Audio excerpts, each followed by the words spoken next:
Hi, I'm Eiley. I'm John, And this is Hamish.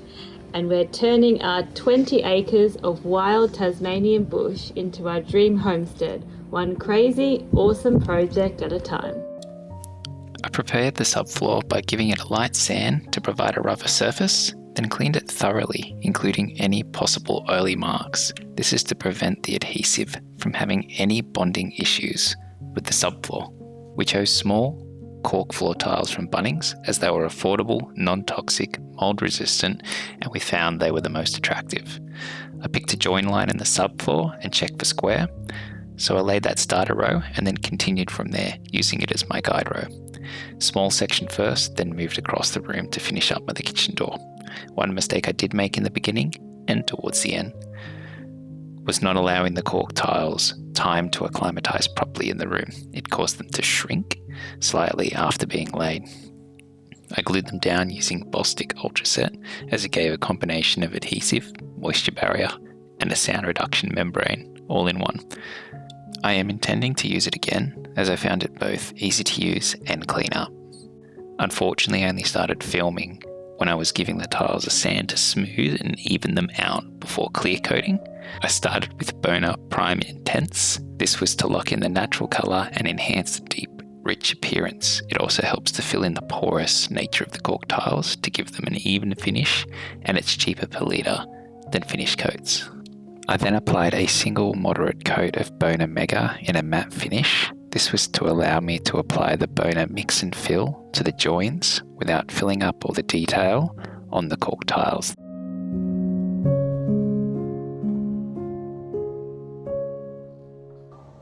Well, today I'm continuing on with the cork floors. I'm going to be filling the gaps between the tiles themselves. Come out of the packet a little bit imperfect. Not every tile is perfectly square, and then being exposed to the sun and just the air, they shrink a little bit. So that's what I'm going to be mixing up today with a bit of the sawdust from the initial sanding.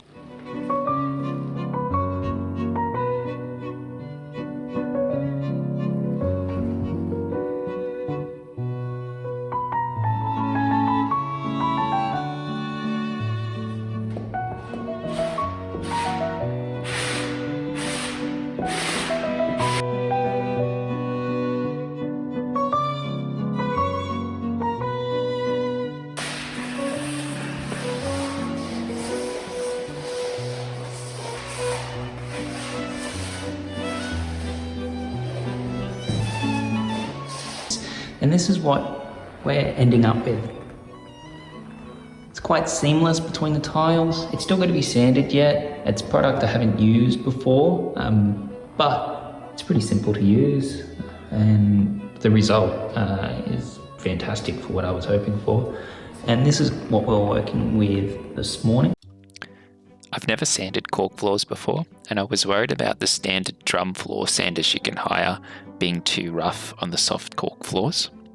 The mix and fill took way longer to sand off than I thought it would, and at this point I was regretting my choice. If anyone has used them on cork floors and had success, please let me know how it went to hopefully save me from hand sanding cork floors in the future. So got all that sanded up. Tomorrow I'll go through and just get the corners and then give it all a good clean up. And then I'll get the clear coats on. I'm back this morning, gave the floors a good vacuum and a good wipe down just to get rid of any residue from the sanding. I'm going to be applying the first coat of the clear finish.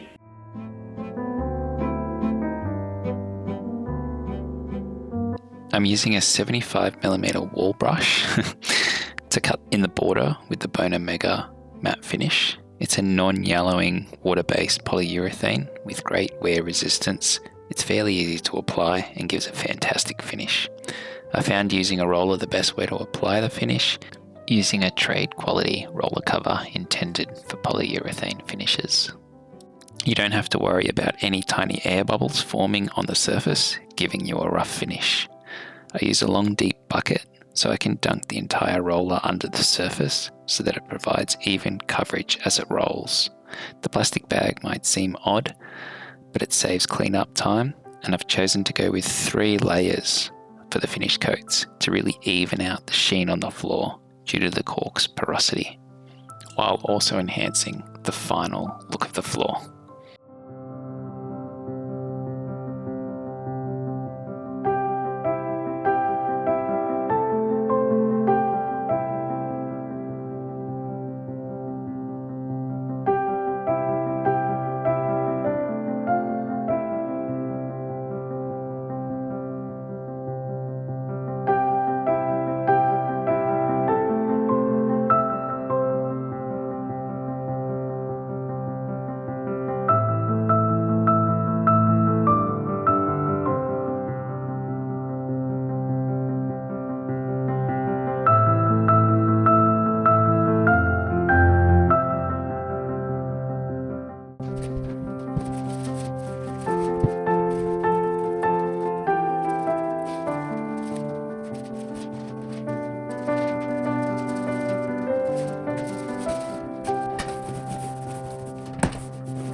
And there we have it, we've got that first coat down. Finish that off. It's the difference between the tiles, the gaps being filled. Really happy with this finish. Alright, about to do the last coat. Last coat settled in really nicely. Colours come up good. Nice and even. Almost ready to go. And we'll get this final coat on.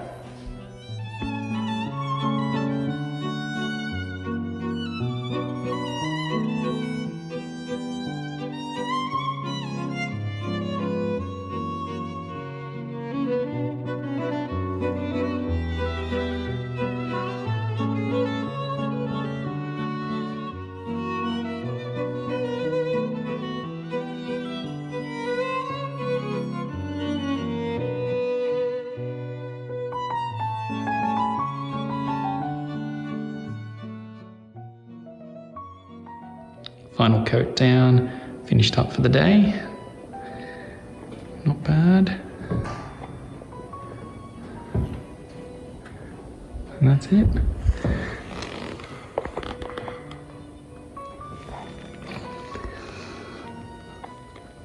Happy with that.